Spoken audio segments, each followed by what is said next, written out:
बिस्मिल्लाहिर्रहमानिर्रहीम। अस्सलाम वालेकुम व्यूवर्स। आज मैं आप लोगों के साथ पूरियों की रेसिपी शेयर करूंगी। हलवे की और चने की रेसिपी मैं आपके साथ शेयर कर चुकी हूं। आज हम बनाएंगे मज़ेदार, सॉफ्ट, बिल्कुल नरम और फूली हुई परफेक्ट पूरियां। बहुत ही आसान रेसिपी है। आपने रेसिपी को बिना स्किप किए एंड तक देखना है। ये देखें, बिल्कुल परफेक्ट पूरियां बनकर तैयार होंगी।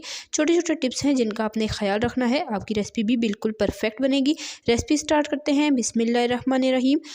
सबसे पहले हम डो रेडी करेंगे। उसके लिए एक बाउल में यहाँ पर पानी लेंगे, 1/4 कप नीम गर्म पानी होना चाहिए। दही इसमें जाएगा बिल्कुल ताज़ा, 1.5 चाय का चम्मच। तो दही आपने बिल्कुल भी खट्टा इस्तेमाल नहीं करना। विस्क की मदद से अच्छे से इसे 3-4 मिनट के लिए फेंट लेंगे ताकि ये बिल्कुल स्मूथ हो जाए। उसके बाद हम इसमें शामिल कर देंगे मैदा, छना हुआ मैदा। यहाँ पर मैंने लिया है 4 कप। नमक इसमें जाएगा 1 चाय का चम्मच। अब हाथ की मदद से सारी चीज़ों को अच्छे से मिक्स कर लेंगे। नीम गर्म पानी का हमने इस्तेमाल किया है और दही का इस्तेमाल किया है। दही के इस्तेमाल से पूरियाँ बिल्कुल सॉफ्ट फुली हुई बनेगी, बिल्कुल भी क्रिस्पी नहीं बनेगी, अच्छे से सॉफ्ट रहेंगी। और नीम गर्म पानी होगा तो हमें बेकिंग पाउडर की ज़रूरत नहीं पड़ेगी और हमारी डो बिल्कुल परफेक्ट रेडी होगी। अक्सर लोग बेकिंग पाउडर यूज़ करते हैं, तो हम बेकिंग पाउडर का यूज़ नहीं करेंगे।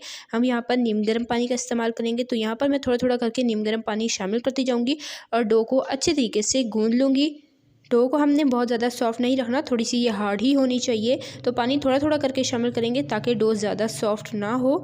तो यहाँ पर डो को मैंने अच्छे से गूंद लिया है। ये देखिए, इस तरीके से अब हमने इसे नीट कर लेना है।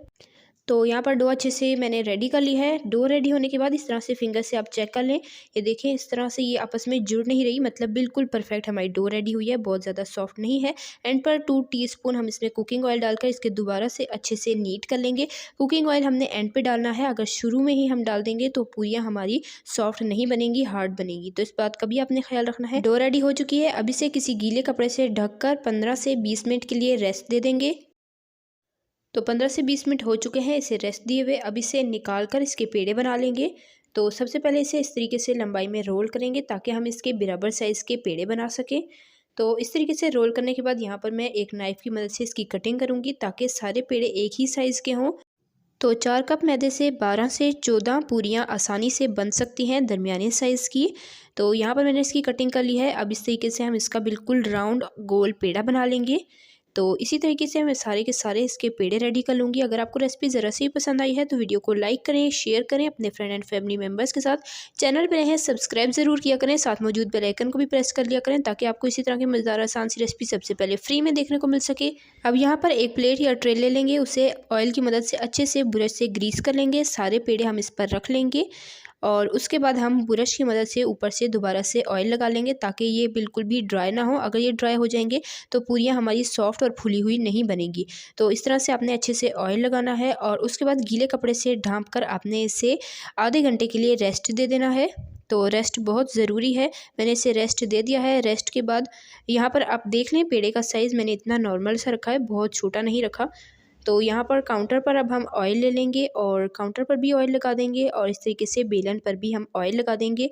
तो इस रेसिपी में बिल्कुल भी खुश्क मैदे का हमने इस्तेमाल नहीं करना, ऑयल का ही इस्तेमाल होगा, तभी हमारी पूरियाँ बिल्कुल परफेक्ट बनेंगी। तो ऑयल काउंटर पर और बेलन पर लगाकर हमने पहले पेड़े को अच्छे से हाथ से फैलाना है। उसके बाद बेलन की मदद से एहतियात से हम इसे राउंड बेल लेंगे।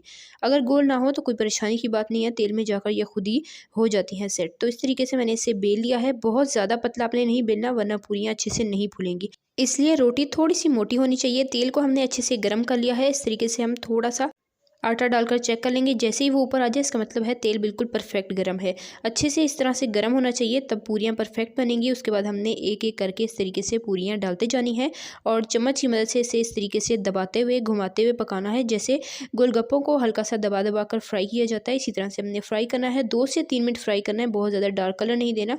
हल्का सा इस पर कलर आ जाए और ये अच्छी सी फूल जाए तो हमने इसे निकाल लेना है। ज़्यादा कलर आएगा तो ये क्रिस्पी हो जाएगी, सॉफ्ट नहीं रहेगी।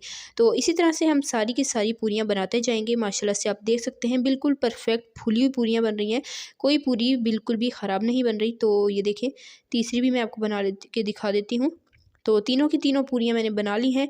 इसी तरह सारी पूरियाँ बना लेंगे। तो माशाल्लाह अल्हम्दुलिल्लाह से पूरियाँ हमारी बनकर रेडी हो चुकी हैं। ये आप देख सकते हैं बिल्कुल परफेक्ट फूली हैं। कलर भी आप देख सकते हैं, बहुत ही हमने लाइट सा रखा है।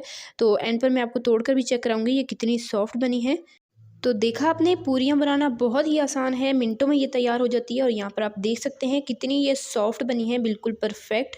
तो बस आपने ये ख्याल रखना है, पानी नीम गर्म होना चाहिए, दही का आपने इस्तेमाल करना है, दही मीठा होना चाहिए, और कुकिंग ऑयल डो में बिल्कुल एंड पर डालना है। तो आपकी पूरियाँ भी इसी तरह से बिल्कुल परफेक्ट और फूली हुई बनेंगी। रेसिपी को ट्राई कीजिएगा, कमेंट में अपना फीडबैक दीजिएगा कि आपको मेरी ये मज़ेदार और आसान सी पूरियों की रेसिपी कैसी लगी है। तो चलें जी, अब चनो